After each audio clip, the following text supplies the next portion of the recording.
Pesan untuk majelis taklim kita ini, sebagusnya mah kalau kita buka dialog itu bagusnya ya memang aneh terbuka.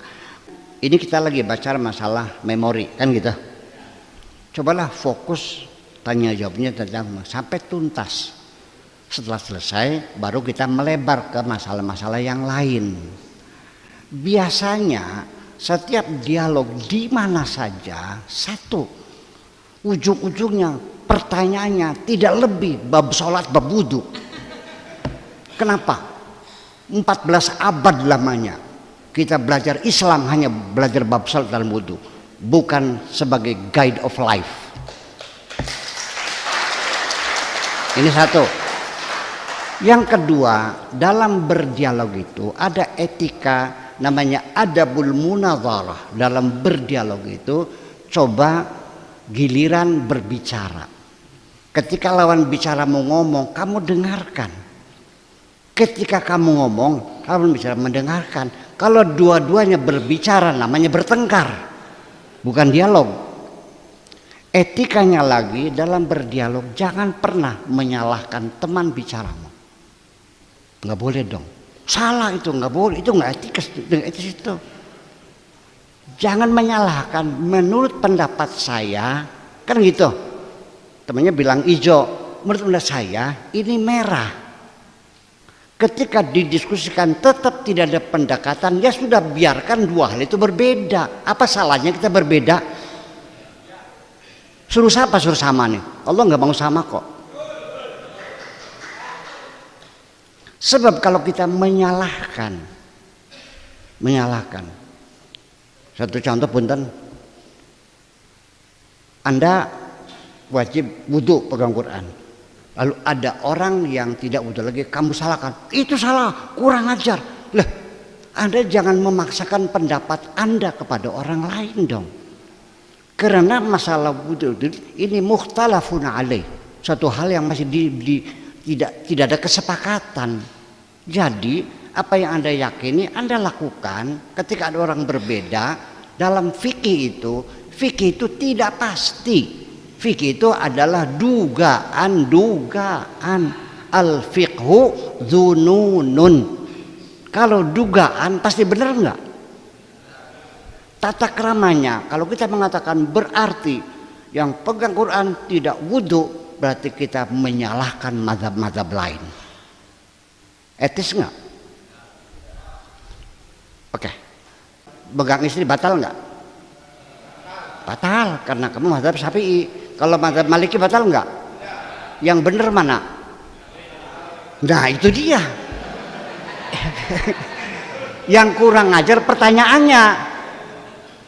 Dalam fikih jangan bertanya yang benar mana, sebab nanti jawabannya menyalahkan orang lain.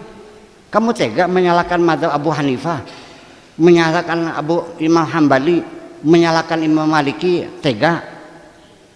Jangan dong. Kita hormati semuanya itu. Jangan begitu. Nah, tetapi saya sebagai penganut mazhab Syafi'i, gelembusung gini dengan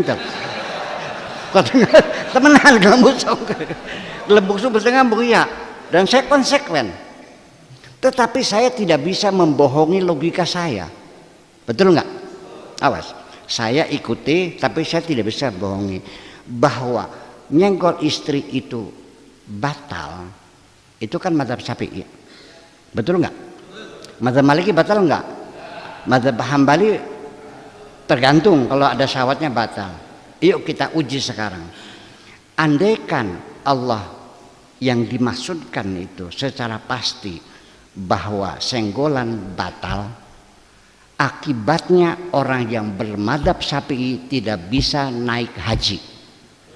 Betul? Berarti Imam Syafi'i waktu itu belum bisa memprediksi bahwa nanti di kemudian hari jamaah haji jumlahnya berjuta-juta. Betul nggak? Satu. Nggak mungkin Allah mengatakan batal lalu nggak bisa naik haji.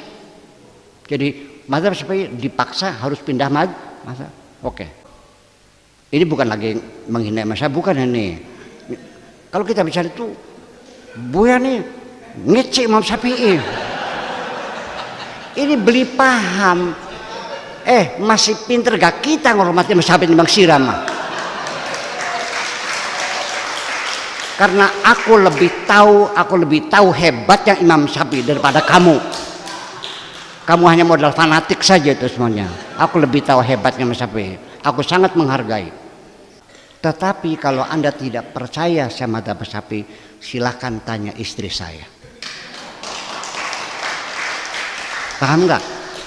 Oke. Yang kedua, gara-gara batal wudhu ini ada momen-momen yang sangat baik dalam rumah tangga. Ketika kita bertengkar dengan istri, Allahu Akbar adzan maghrib, ya, tengkar nih, maghrib, sholat dulu yuk berjamaah. Nanti kalau sudah selesai kita terusin lagi wudhu. Betul nggak? Akhirnya kita rangkul, kita wudhu bareng, ya kan gitu.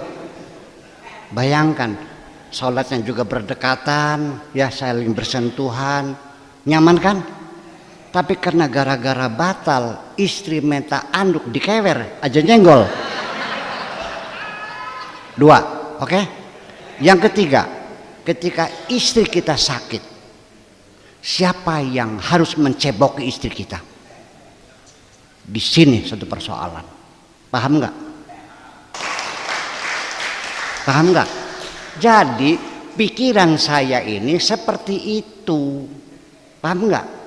Saya tidak mau mengkhianati pikiran saya, kan begitu. Nah, kenapa saya bermadzhab Syafi'i? Karena apa untungnya saya mengatakan senggolan tidak batal? Apa untungnya pegang Quran tidak perlu wudhu lagi? Paling-paling pondok saya bubar nanti. Betul nggak? Itu artinya betapa saya menghormati kamu. Paham nggak begini nih?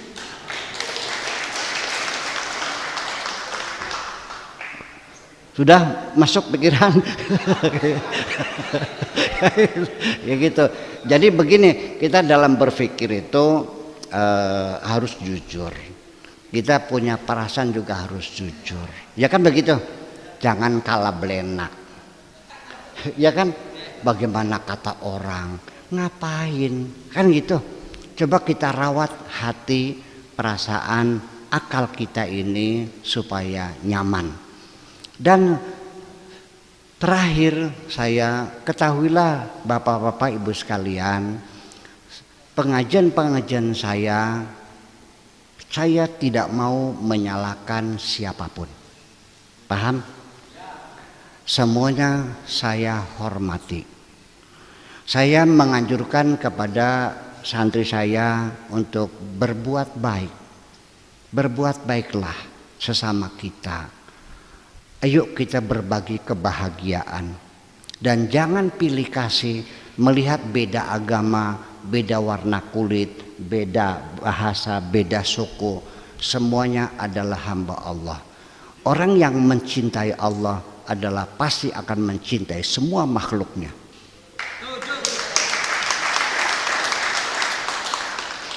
Ada hadisnya, orang itu banyak maksiatnya.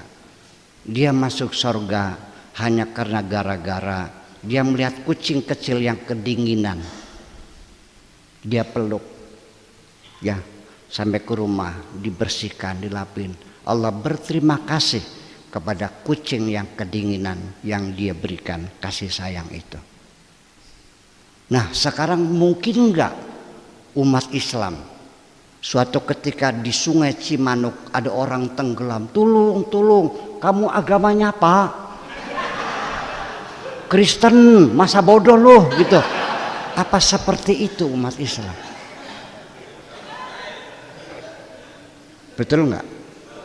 Ya jangan begitu dong.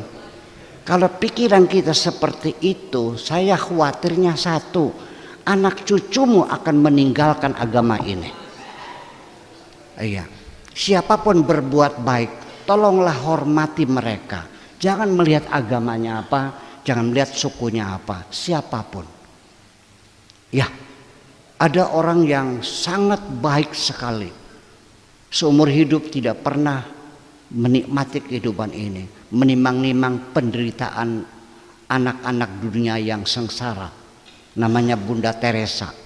Namanya Bunda Teresa, saya menyatakan bela sungkawa, menghargai kebaikan dia yang sangat manusiawi, tapi saya dikecam oleh teman-teman Kiai Sakur kayak kurang pegawaian, nangisi wong kafir. Jadi kalau dia kafir tidak ada kebaikannya. Begitukah Anda berpikir? Ini ancaman bagi kita ketika Anda seperti itu. Anak cucu Anda setelah cerdas akan mengatakan agama Islam itu tidak manusiawi. Paham nggak? Itu maksud saya, dengan tidak mengurangi keimanan kita. Kita orang Islam itu harus bisa menghormati orang lain. Jangan lihat agamanya apa. Orang itu baik ya kita hormati dong. Betul nggak? Nelson Mandela yang telah bisa membangun negara Afrika Selatan. Begitu indah, dia padahal di penjara 20 tahun. Setelah jadi presiden, tidak ada dendam di antara mereka, rekonsiliasi. Para ulama kita tidak ada yang menghargainya. Karena dia bukan orang Islam. Saya kecewa sekali namanya. Ya, saya bukan agama Nasrani, saya bukan Yahudi, saya Muslim kok. Tapi Islam saya adalah Islam yang damai dan tidak boleh menyalahkan siapapun dan tidak boleh memaksa siapapun. Jadi, yuk umat Islam, bisa enggak mulai sekarang stop, jangan saling menghujat, jangan saling mengkafirkan, jangan saling menyalahkan. Apa yang kau yakini silakan Anda amalkan dalam ruang privat Anda, jangan dibawa ke ruang publik. Terima kasih.